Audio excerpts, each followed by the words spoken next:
Once you have placed the information into the drawings, you can extract it out using any of a variety of reports, from bill of material to wire from to list to component wire list.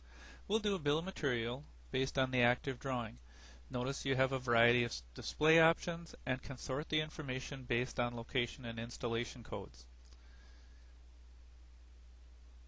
The report format is extracted into an ASCII type list.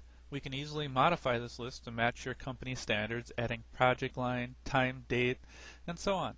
You can change the report format, moving columns up and down, or even adding a column in.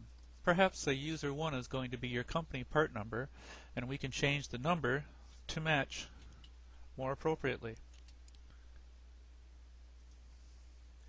Once this column is added into the report and it's formatted the way you want, you can save it to a file in any one of 5 different formats, or we can place the report on a drawing in a tabulated table.